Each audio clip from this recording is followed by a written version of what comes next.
وبركاته.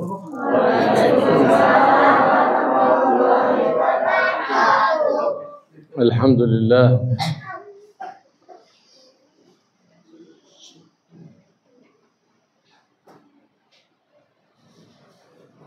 الذي أمرنا على لسان حبيب محمد صلى الله عليه وآله وصحبه وسلم بمكارم الأخلاق وتعبدنا بالإحسان لإخواننا المسلمين، فقال صلى الله عليه وآله وصحبه وسلم: أكملكم إيمانا أحسنكم أخلاقا. وكلما حسنت الأخلاق كلما كمل الإيمان. فهنا تعرف مقياس الإيمان في الأخلاق، ولا يتحلى الإنسان بالأخلاق ولا يوصف بأنه صاحب خلق حسن إلا إذا اتصف بتقوى الله سبحانه وتعالى. يفعل محرمات ما يكون صاحب خلق حسن، يترك الصلاة يؤخرها ما يكون صاحب خلق حسن. لا بد أن يوصف بصاحب مكارم الأخلاق بتقوى الله سبحانه وتعالى، ثم يزيد بعد ذلك من محاسن الأخلاق. النبي محمد صلى الله عليه وسلم يقول: إنما بعثت لأتمم مكارم الأخلاق. Bismillahirrahmanirrahim. Alhamdulillahirabbil alamin. Allahumma shalli wa sallim ala sayyidina wa maulana Muhammad wa ala alihi wa sahbihi ajma'in. Amma ba'd. Berikut ini adalah terjemah dari sebagian apa yang disampaikan oleh beliau yang mulia Al-Habib Abdullah bin Abdurrahman Al-Muhdar hafizallahu ra'ah wa nafa'ana bi bitarani amin. Beliau memuji kepada Allah Subhanahu wa taala yang memerintahkan kita melalui lisan baginda Nabi Muhammad SAW untuk memiliki akhlak yang mulia. Dan Allah memerintahkan kita untuk melakukan satu ibadah, yaitu berbuat baik kepada sesama muslim.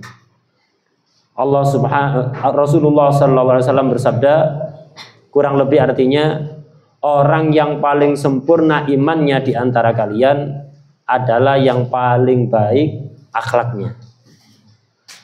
Semakin akhlak seseorang itu baik, maka semakin pula sempurna imannya.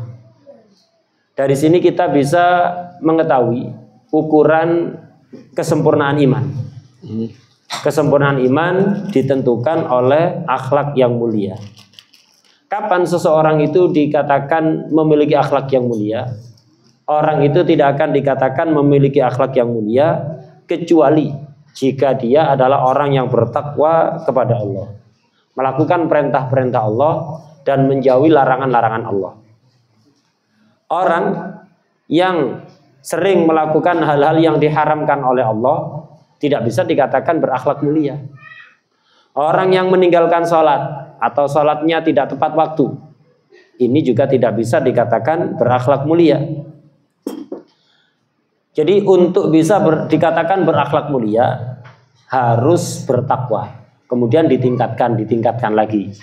Sebagaimana sabda Rasulullah SAW, kurang lebih artinya, aku ini diutus oleh Allah hanyalah untuk menyempurnakan akhlak yang mulia. فالصدق والأمانة من مكارم الأخلاق. خرج عبد الله بن عمر ذات مرة مع بعض أصحابه فإذا هم بغلام يرعى أغنام، وقال له: بنشتري منك غنمة فندفع لك الثمن. فقال: إنني أجير وهذه الأغنام ملك سيدي ليست ملكي. فقالوا الصحابة يختبرونه: قل لسيدك الذئب كلا غنمه وانت شل الثمن استمتع به.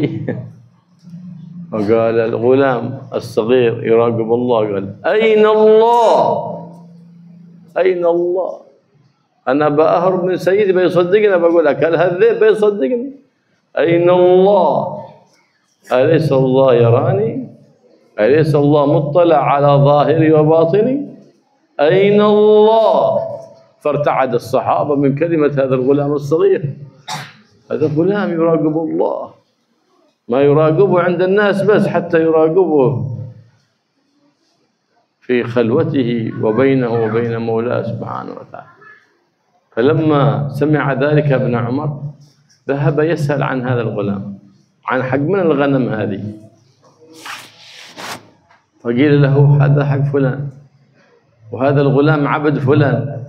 فذهب واشترى العبد واعتقه لله، واشترى الأغنام كلها ووهبها لذلك الغلام إكراما لصدقه، إكراما لمراقبته لله سبحانه وتعالى.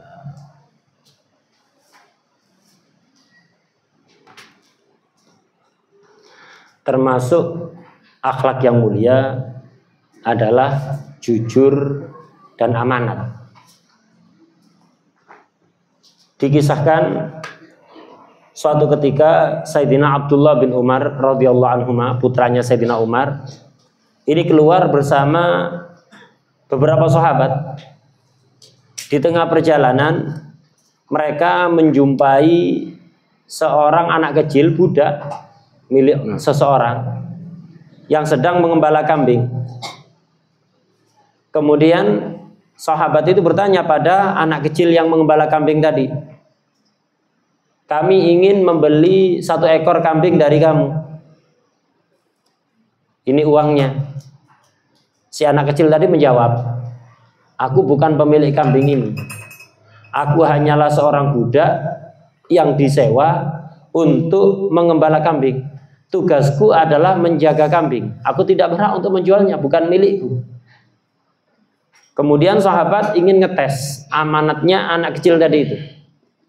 Udah gini saja, kamu jual ke kami kambing itu 1 ekor, uangnya kamu ambil sendiri. Nanti kalau pemiliknya nanya, bilang aja kalau 1 kambing dimakan oleh serigala, dimangsa oleh serigala. Di sini nggak ada orang, nggak akan ada yang tahu. Kalau kamu mengatakan dimangsa serigala itu biasa, wajar.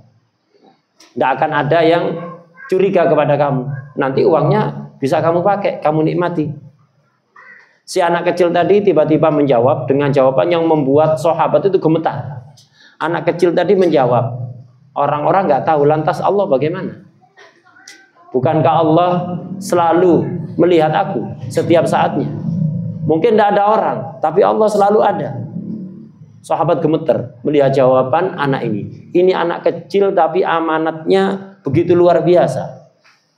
Termasuk Sayyidina Abdullah bin Umar. Ini kagum dengan kejujuran anak tadi itu. Akhirnya ditanyakan, kamu budak milik siapa? Oh, saya milik Tuan Fulan. Kambing ini milik siapa? Oh, milik Fulan. Akhirnya Sayyidina Abdullah bin Umar membeli budak tadi dan dimerdekakan. Kemudian kambing tadi semuanya, beberapa ekor kambing dibeli dan dikasihkan gratis kepada mantan budak tadi yang sudah dimerdekakan. Apa maksudnya? Sayyidina Abdullah bin Umar ingin menunjukkan betapa mahalnya kejujuran. Itu. Beliau ingin memuliakan anak yang begitu menjaga kejujuran, yang selalu merasa setiap saatnya diawasi oleh Allah Subhanahu wa taala. Nabi Muhammad sallallahu alaihi wasallam arsala Abu Ubaidah bin al-Jarrah في سرية وأعطاه المال لينفق على السرية، فكان يحرص لا يضع المال إلا في محله. فلما رجعوا قال يا رسول الله ما رأينا أحد أشد أمانة مثل أبا عبيدة. قال نعم إنه أمين هذه الأمة. شوف إيش رفع قدره عند الله وعند حبيب الله، الأمانة. فالصدق والأمانة من صفات الأنبياء والمرسلين، فمن تحلى بهما ارتفع قدره في الدنيا وفي الآخرة. الصدق والأمانة. فإذا عرف الطفل طريق الكذب فهو أبو الخبائث. سئل سيدنا جعفر الصادق هل يكون المؤمن كذابا قال لا، لا يكون كذاب. إني رأيت الكذاب ملعون بنص القرآن في 4 مواضع في القرآن. ملعون، ملعون في قرآن كلام المولى سبحانه وتعالى، ملعون على لسان النبي محمد صلى الله عليه وسلم. في هذا الزمان استهان الناس بالكذب، ويقولون حبل الكذب قصير بسرعة يفتضح الإنسان، فإذا كذب مرة واحدة ما أحب يصدقك ثاني مرة. كما قصة الراعي هذا يرعى الأغنام، وبعد يقول الناس ما حد قريبي وأنا في الغابة، فصاح الذئب الذئب الذئب، فجاءت الناس حاملة له السكاكين والعصابة يضربون الذئب. فلما جاءوا قال لا كنت أضحك عليكم، أنا بي هم وبي ضبحان، قلت كيف بأضحك على الناس. ثم يا ثاني يوم يقول الذئب بيأكل أغنامي. لما جاء الناس بينقذونه يضحك عليهم، قال لا ضحكت عليكم، صفطة. حتى في الصفطة ما يجوز الكذب، حتى في الصفطة. بعد يوم الثالث وهو يرعى أغنامه فجاء الذئب، جاءت الذئب تهجم على الأغنام، طلع فوق الشجرة ينادي الذئب النجدة. قالوا اتركوا هذا الغلام الكذاب، خلوا حتى أكلت الذئاب الأغنام وجاء وهو يلطم ويصيح ويبكي. قالوا أنت كذبت أولا ما صدقناك ثانيا. وهكذا كان في الزمن السابق من تعود الكذب الناس ما يجالسونه ولا يدخلون بيته من زمان، حتى ما حد يتزوج عند الكذاب. ليه؟ لأنه بيجيب من أمثاله كذابين. هذا كانت صفة مذمومة من قبل الإسلام، الناس يتحذرونها. فجاء الإسلام وحرم الكذب، حرام، كل الكذب حرام، ماشي كذب أسود ولا كذب أبيض، كله حرام. وخدعوهم في مدارس النصارى، قال لهم كذبة إبريل، صح تسمع عنها كذبة إبريل، خدعوهم مساكين. إبريل هذه اسم امرأة كانت تخدع زوجها وتكذب عليه، فسموها إبريل، امرأة مخادعة مكارة، وخدعوا الناس. من أين جاءت هذه؟ من تعاليم أعداء الإسلام، علموهم في تلك المدارس. نسأل الله العافية والسلام. والله يحفظنا من الكذب ومن الكذابين، ويبعد عنا الكذابين بجاه النبي محمد الرؤوف الرحيم، ويحلينا بالصدق ويقرب منا الصادقين ويجعلنا منهم وفيهم ومعهم يا رب العالمين.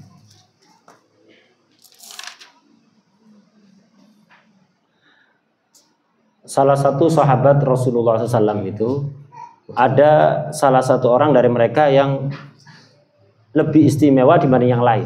Semua sahabat istimewa, ini lebih istimewa dibanding lainnya, yaitu Sayyidina Abu Ubaidah Ibnul Jarrah. Dalam sebuah pertempuran pernah Rasulullah SAW ini mengirim pasukan, pimpinannya adalah Sayyidina Abu Ubaidah Ibnul Jarrah, termasuk yang ngurusi keuangan untuk pasukan beliau ini.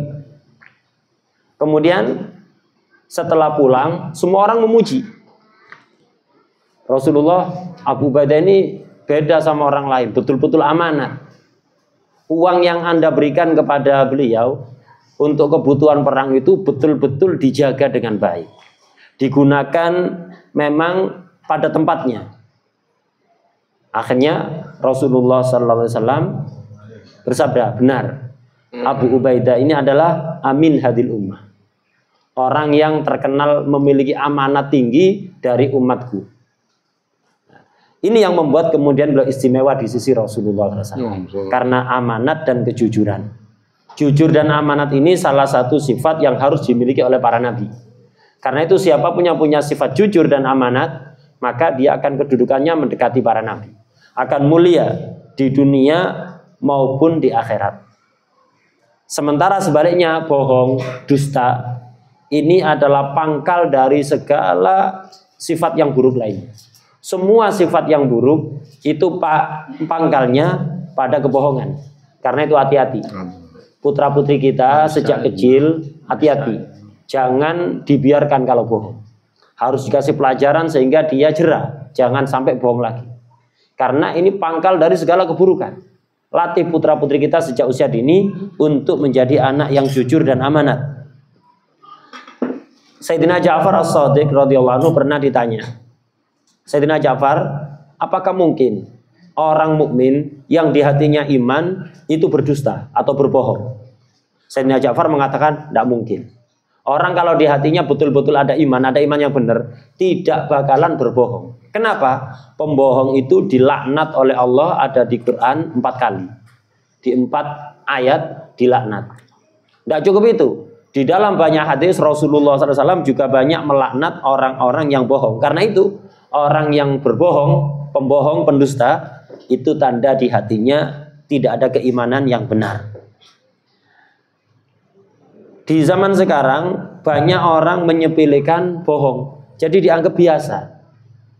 Padahal ketahuilah, dikatakan bahwa hablul kadzib qasir. Jadi talinya orang yang suka bohong itu pendek. Artinya orang yang suka berbohong itu akan cepat terbongkar keburukannya. Seperti cerita dulu itu ada seorang pengembala, ini pembohong. Jadi dia ngembala kambing setiap hari ke tengah hutan, jauh dari perkampungan. Suatu ketika dia itu merasa bosan mengembala sendirian. Akhirnya dia ingin ngerjai masyarakat kampung. Dia teriak dengan suara keras, "Serigala, serigala, tolong, serigala. Mau makan kambing saya." Orang kampung berbondong-bondong datang, ada yang membawa parang, ada yang membawa tongkat untuk melindungi kambingnya dia. Setelah mereka datang ke tengah hutan, ternyata tidak ada serigala. Pengembala tadi itu tertawa-tertawa sendiri. Rasain, saya kerjai kalian, tidak ada serigala. Saya cuma ngerjai kalian. Orang-orang kecewa, balik, pulang. Di kesempatan kedua, dia ngulangi lagi perbuatan itu. Dia teriak-teriak dengan suara keras, kalau ada serigala minta tolong. Orang-orang masih percaya. Akhirnya mereka datang ke hutan, bawa parang untuk melindungi kambingnya biar gak dimakan serigala. Ternyata lagi-lagi kedua kali dia itu ngerjai orang kampung. Besoknya betul-betul datang serigala. Ketika dia mengembala, betul-betul datang serigala, gerombolan serigala yang akan memakan kambing. Dia teriak-teriak dengan suara keras sambil nangis, "Tolong, tolong, ada serigala." Orang kampung sama sekali gak ada yang datang. Orang kampung sudah mikir, paling dia pembohong ini, paling ngerjai kita lagi, tidak usah diraukan, biarkan saja. Akhirnya banyak dari kambing itu yang dimangsa serigala. Pengembala tadi nangis, kecewa karena tidak ada yang nolong. Nah, ini pelajaran untuk orang yang suka bohong. Anda kalau pernah suka berbohong 1-2 kali, selamanya tidak akan dipercaya lagi oleh orang lain. Kita itu walaupun bercanda, tidak boleh bohong. Silahkan bercanda, tidak apa-apa, asal jangan keterlaluan. Tapi awas, bohong walaupun bercanda itu tidak boleh. Apalagi serius. Bercanda, tapi bohong, dusta, itu tidak diperkenankan. Walaupun bercanda, apalagi betul-betul kita membohongi orang. Zaman dahulu, pembohong itu tidak disukai oleh orang lain. Di zaman dulu itu sejak sebelum Islam, kalau ada orang pernah berbohong, maka tidak disapa. Mereka tidak mau duduk sama pembohong ini. Kenapa? Orang pembohong ini nanti kalau ngajak teman, pasti temannya pembohong. Dan kalau mereka bikin acara, orang yang suka bohong nggak diundang. Dan kalau dia ngundang, gak ada yang datang. Itu orang dulu, biar ngasih pelajaran. Biar gak terbiasa bohong. Itu zaman dulu. Zaman sekarang, banyak kita menyepelekan. dan bohong ini adalah sifat yang tercela sejak sebelum datangnya agama Islam. Kemudian agama Islam mengukuhkan hal itu bahwa bohong itu adalah sifat yang sangat tercela. Bohong itu haram. Tidak ada bohong yang hitam, bohong putih. Ada bohong yang boleh tidak. Sebagaimana sebagian orang mengatakan khusus bulan April tidak apa-apa bohong. Bohong bulan April mop. Tidak ada itu. Dalam Islam kapanpun bohong itu tidak diperkenankan. Bohong itu haram. April ini nama aslinya adalah nama seorang perempuan yang suka membohongi suaminya. Nah, sehingga kemudian dikatakan kebohongan di bulan April. Di bulan apapun yang namanya bohong itu tidak boleh. Semoga Allah menjaga kita dari kebohongan dan orang-orang yang pembohong, dan semoga kita jadikan orang-orang yang jujur. فمن قال صلى الله عليه وسلم لا يزال أحدكم يتحرى الصدق حتى يكتب عند الله صديقا ولا يزال أحدكم يتحرى الكذب حتى يكتب عند الله كذابا. فيحمل الإنسان الصدق دائما حتى وإن كان ليس في مصلحته، فإن عاقبة الصدق حسنة وعاقبة الكذب سيئة. مرة كان أحد من السلف الصالح ابنها يكذب كذبة صغيرة ما يترتب عليها شيء، أتت بسواك خشن جاف ولاكت أسنانه بالسواك حتى خرج الدم، بصق الآن فبصق فخرج الدم مع البصاق، فقال شوف هذا الدم تدري من أين؟ قال من أين؟ قال هذه من الكلمة التي تكلمت بها، هذه كلمة ما هي زينة ذي. هذه تربية السلف الصالح يربون أولادهم. فلهذا إذا حسنت تربية الطفل من الصغر علامة أنه سيكون له مستقبل زاهر، مستقبل حسن إذا كبر. والأشياء تبان من الصغر، فليتنبه الأهل والآباء والأمهات لأبنائهم من صغرهم فلا ويربونهم على الخلق الحسن. فقد جاء عن النبي محمد جد الحسن إن أحسن الحسن الخلق الحسن، ما شيء أحسن منه أبدا، وهو العمل الصالح الذي يرقيك. وأنت نايم تكتب من القائمين، وأنت فاطر تكتب من الصائمين. بإيش؟ بالخلق الحسن.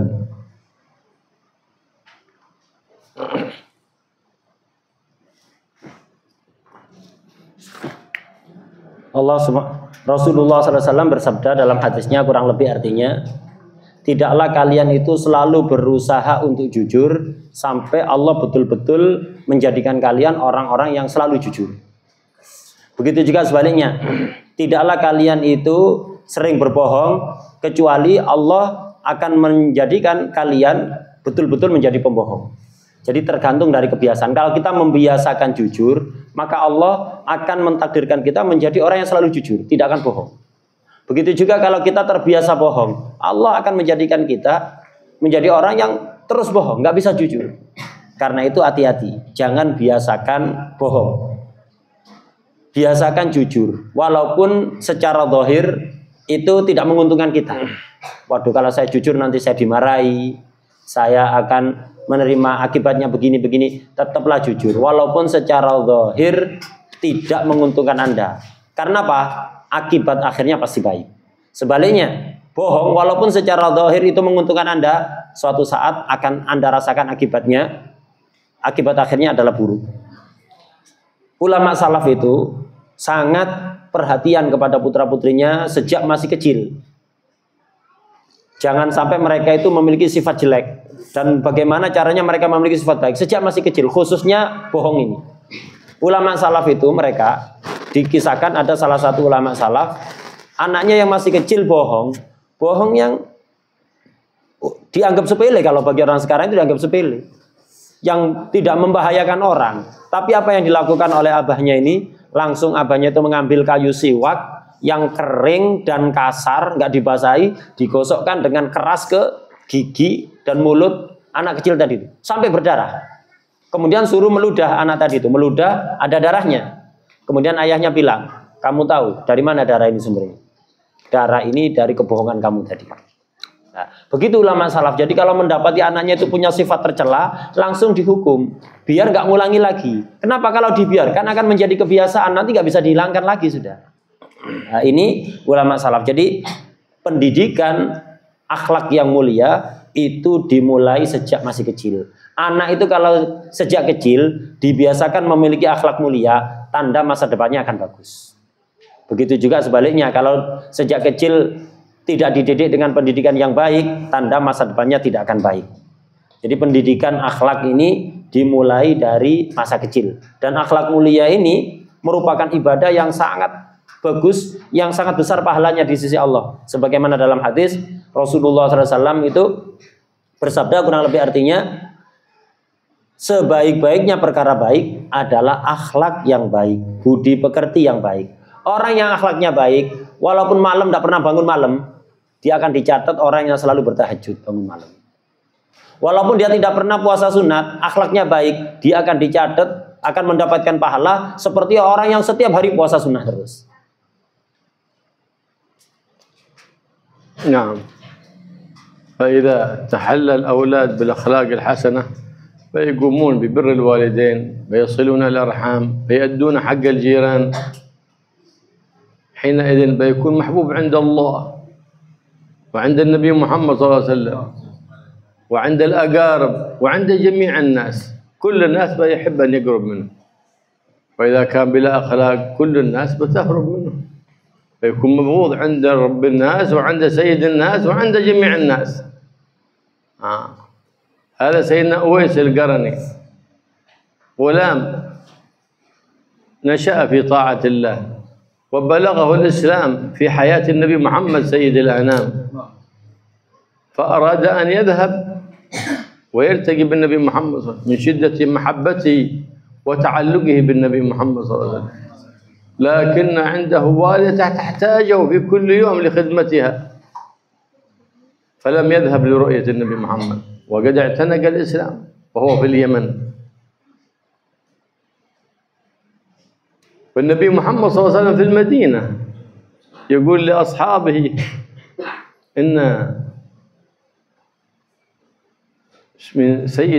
من سادات التابعين أويس القرني. من أويس هذا؟ قال أويس هذا امرؤ بر بوالدته، لو أقسم على الله لأبره. لو قال يا رب الآن بغت السماء تمطر، يا رب فلان مستجاب الدعوة، يا رب أمت فلان تستجاب دعوته، لو أي دعوة يستجاب النبي بشهادة النبي محمد صلى الله عليه وسلم، لو أقسم على الله لأبره. فإيش هذا كله؟ قال إنه بر بوالدته، صار من سادات التابعين ببره، وكان فيه برص ذهاب دموية الجلد، شفاه الله منه إلا موضع درهم بقي، طلب أن يبقى هذا. ليش؟ قال من شأن أذكر نعمة ربي، كنت مريض ربي شفاني. لما تتذكر نعم ربي عليك تزداد نعم ربي عليك وتثبت نعم ربي عندك، ما تبتعد عنك أبدا. فأويس كلما نظر يقول الحمد لله، ينظر أنا كنت مبتلى بهذا البرص الآن شفاني ربي، موضع درهم هذا ينظر إليه فيذكر نعمة ربي عليه. حتى أن النبي محمد صلى الله عليه وسلم يقول يا عمر يا علي إذا أنتما لقيتما أويس القرني، هذا الغلام من أهل اليمن، فاطلبوا منه أن يستغفر لكما. كبار الصحابة بإيش حاز هذه المزية؟ حازها ببركة بره بوالدته، حاز خير الدنيا وحاز خير الآخرة. فكان سيدنا عمر يسأل في كل وفد الحج هل فيكم أويس القرني؟ بعد كم سنوات قال من أويس؟ قال هو رجل عند إبلنا يرعاها، وصفه كذا كذا. عرف الوصف سيدنا عمر فكتمها في قلبه، فذهب في الحال نادى على سيدنا علي، وذهب وجد الإبل ترعى وهو جالس عند شجرة يصلي. السلام عليكم ورحمة الله وبركاته.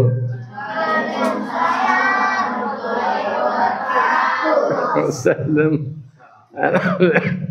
فقال أويس: وعليك السلام يا أمير المؤمنين عمر بن الخطاب، وعليك السلام يا ابن عم رسول الله علي بن أبي طالب. أوه، إيش عرفك؟ من عرفتنا؟ علي بن أبي طالب. من عرفك بنا؟ جيناك على غلا.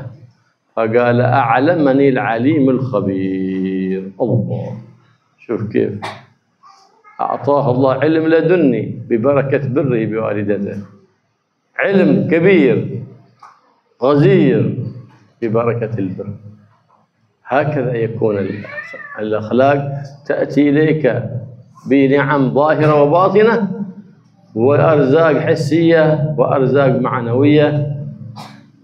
فهذا أويس القرني الرجل التابعي انتقل النبي محمد ولم يجتمع به، لكن قلبه معلق بالنبي محمد. فلهذا ينبغي لنا أن نعلق قلوب أولادنا بالنبي محمد صلى الله عليه وسلم. فإذا تعلقت قلوبهم بالنبي محمد وبخلفاء النبي محمد من الأولياء والصالحين آمنوا من فتن هذا الزمان. كل يوم تظهر فتن جديدة في السوشيال ميديا.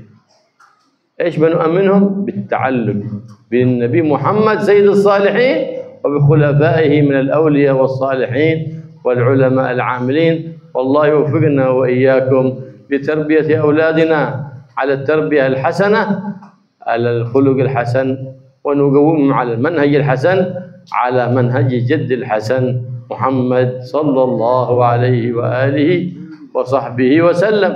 فهذه الدعوة ينبغي لكم أن تحافظوا عليها حتى يصلح لكم الأولاد بعد كل أذان. اللهم بارك لي في أولادي واحفظهم وارزقهم ولا تضرهم، ووفقني ووفقهم لطاعتك وارزقني برهم، فإنها دعوة مباركة ما واظب على أحد بعد كل أذان إلا وأصلح له أولاده. الله يصلح لنا ويصلحكم ويبارك في هذه المدرسة إن شاء الله، يجعل مدرسة معمورة بالخيرات والبركات والطلبة الخيرين المباركين، ويجعلنا وإياكم قرة عين للنبي محمد سيد الأولين والآخرين، قرة عين للوالدين وللمسلمين، يا رحمن يا رحيم يا حي يا قيوم، جاه نبيك محمد الرؤوف الرحيم صلى الله عليه وآله وصحبه وسلم.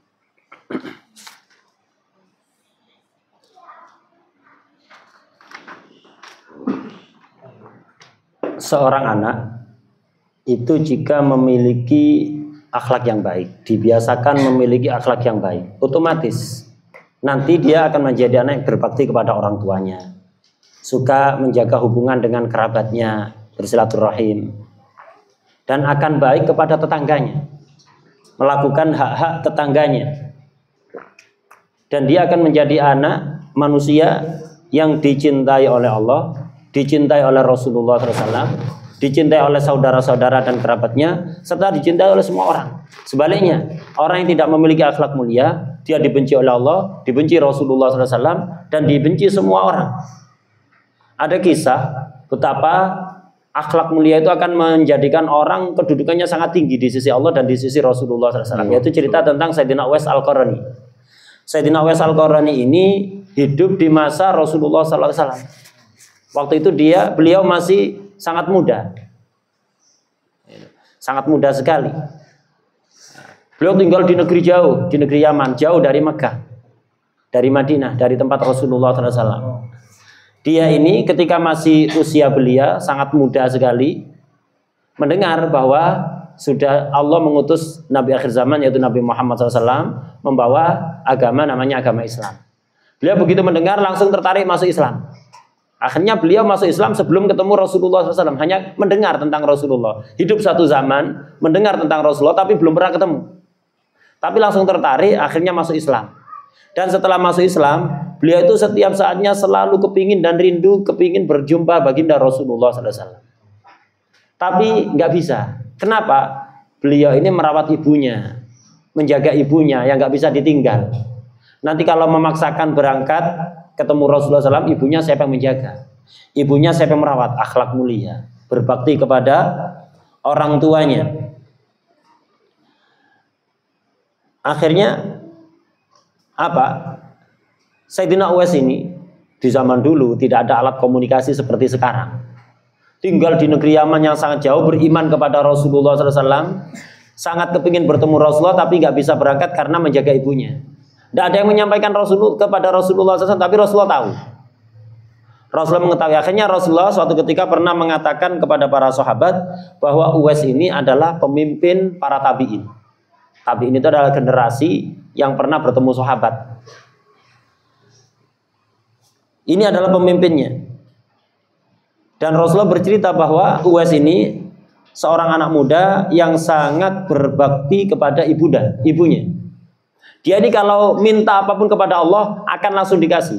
Kalau kepingin sekarang juga Allah menurunkan hujan, pasti akan diturunkan hujan. Kalau kepingin keinginan orang itu dikabulkan, akan langsung dikabulkan. Bahkan kalau kepingin ada orang yang tidak disukai agar mati, sekarang juga akan mati. Itu Sayyidina Uwais. Doanya mustajab, langsung dikabulkan oleh Allah. Sayyidina Uwais ini dulunya itu pernah punya penyakit namanya penyakit baros. Penyakit baros itu yang kulitnya belang, itu yang putih.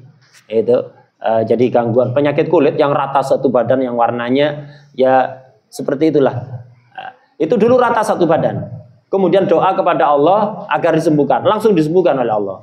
Tapi beliau minta pada Allah agar disisakan sedikit, seperti satu koin begitu. Disisakan sedikit di badannya penyakit tadi itu. Minta disembuhkan oleh Allah, tapi minta agar disisakan. Tujuannya apa? Agar setiap melihat yang belang satu koin itu, beliau ingat dulu sakit sekarang sembuh. Agar selalu mengingat nikmat Allah, mensyukuri nikmat Allah. Jadi setiap kali beliau melihat itu langsung syukur. Iya, saya dulu sekujur tubuh seperti ini, alhamdulillah dikasih kesembuhan oleh Allah. Mengingat-ingat nikmatnya Allah itu akan menambah nikmat Allah kepada kita.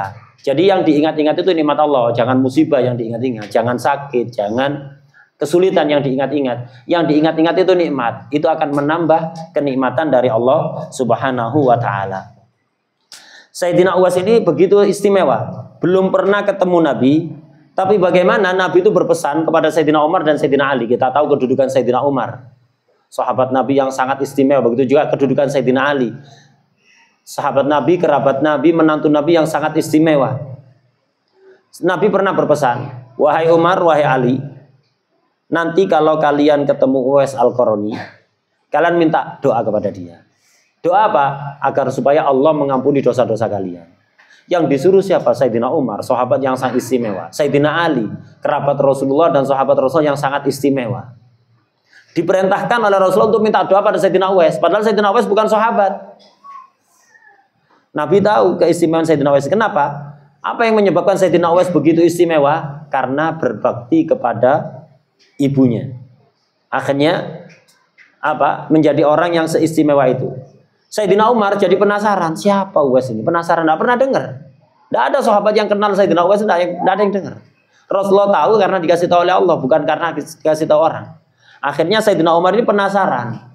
Setiap kali ada rombongan dari Yaman ditanya, apakah ada di antara kalian yang bernama Uwais? Tidak ada. Bertahun-tahun Sayyidina Umar setiap ada rombongan dari Yaman ditanyakan. Tidak ada, ditunggu-tunggu. Sampai suatu ketika setelah sekian tahun beliau selalu nanya-nanya, nyari kabar, apakah di antara kalian ada yang bernama Uwais Al-Qarni? Akhirnya dikasih tahu, oh iya ada di sana. Jaga onta, jaga hewan di sana. Dia tugasnya memang itu jaga hewan ternak. Ada di sana, cari aja ketemu di sana nanti. Oh begitu. Langsung Sayyidina Umar begitu mendengar ada Uwais dengan sifat-sifat yang disebutkan, nyari Sayyidina Ali. Ali, ayo sekarang ada Uwais. Katanya ada sifatnya ini. Dicari, begitu ketemu Sayyidina Uwais, mereka kaget. Sayyidina Umar dan Sayyidina Ali mengucapkan salam pada mereka. Assalamualaikum warahmatullahi. Ini salamnya Sayyidina Umar dan Sayyidina Ali kepada Sayyidina Uwais yang beliau tadi contohkan, bukan untuk kita jawab ya. Itu. Nah, jadi Sayyidina Ali dan Sayyidina Umar itu mengucapkan salam pada Sayyidina Uwais. Belum pernah ketemu sebelumnya dan tidak saling kenal. Tapi mereka berdua kaget. Ternyata Sayyidina Uwais menjawab, "Waalaikumsalam, wahai Amirul Mukminin Sayyidina Umar bin Khattab." "Waalaikumsalam, wahai sepupu Rasulullah SAW, Sayyidina Ali bin Abi Thalib." Mereka berdua kaget. "Dari mana kamu mengetahui kami berdua? Kenal kami berdua? Kita belum pernah bertemu." Sayyidina Uwais menjawab, "Saya dikasih tahu langsung oleh Allah Subhanahu wa taala." Mendapatkan ilmu laduni gara-gara apa? Gara-gara berbakti kepada orang tua. Begitulah, berbakti kepada orang tua itu akan menyebabkan keberkahan untuk anak. Akan melancarkan rizki zahir maupun batin, mendatangkan kebaikan zahir maupun batin, dunia maupun akhirat. Sayyidina Uwais ini tidak pernah ketemu Nabi, tapi hatinya selalu rindu kepada Rasulullah Sallallahu Alaihi Wasallam. Dan begitulah hendaknya kita mendidik putra putri kita. Ini juga yang sangat penting sekali. Putra putri kita sejak masih kecil, belum bisa makan minum sendiri, itu harus selalu sering-sering diceritai tentang Rasulullah SAW.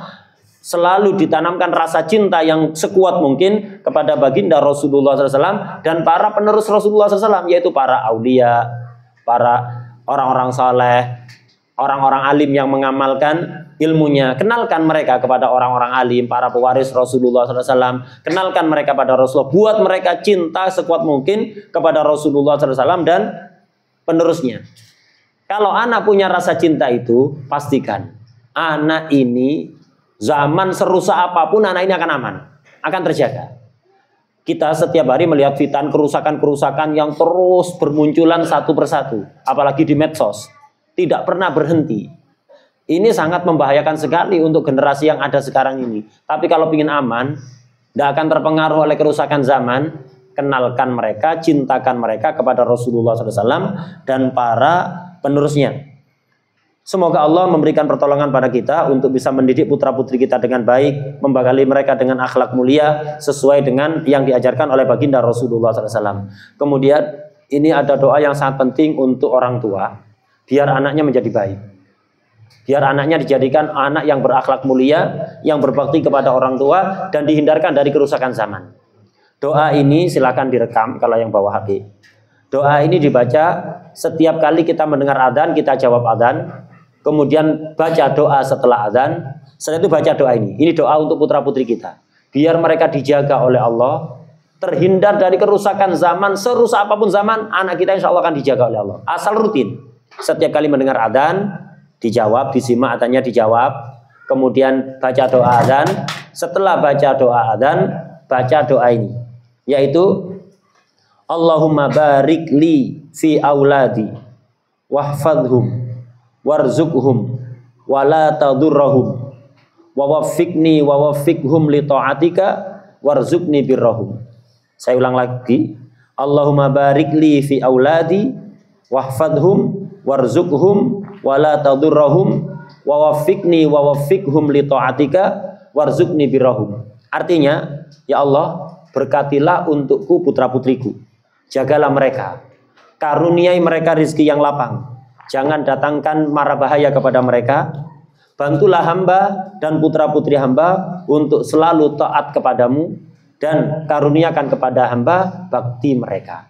Dibaca setiap kali setelah baca doa adzan. Insya Allah putra-putri kita akan dijaga oleh Allah Subhanahu wa ta'ala. Kemudian beliau berdoa semoga Allah memperbaiki kita, memperbaiki putra-putri kita, menjadikan madrasah ini sebagai madrasah yang makmur, yang selalu diisi dengan santri-santri, pelajar, laki maupun perempuan yang baik, yang penuh berkah, yang diridhai oleh Allah Subhanahu wa ta'ala. اللهم فقه الخير وعنا عليه وفقنا الخير وعنا عليه.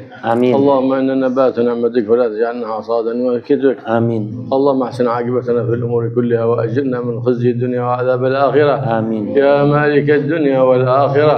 اللهم استر عوراتنا وآمن روعاتنا. اللهم بارك لنا في الأولاد والبنات ويعشقون العلم ويعشقون الطاعات ويعشقون العلوم النافعات بجاه محمد صلى الله عليه وآله وصحبه وسلم سيد السادات. واعمر لنا اوقات في طاعتك وطاعة حبيبك محمد صلى الله عليه وسلم. وارزقنا البركه في المال، البركه في العيال، يا الله يا رحمن يا حي يا قيوم يا ذا الجلال بجاه نبيك محمد مولى بلال استجب دعانا ولا تخيب رجانا إنك على كل شيء قدير بالجبل جدير. وصلى الله تعالى على سيدنا محمد النبي وآله وصحبه وسلم والحمد لله رب العالمين بسر الفاتحة.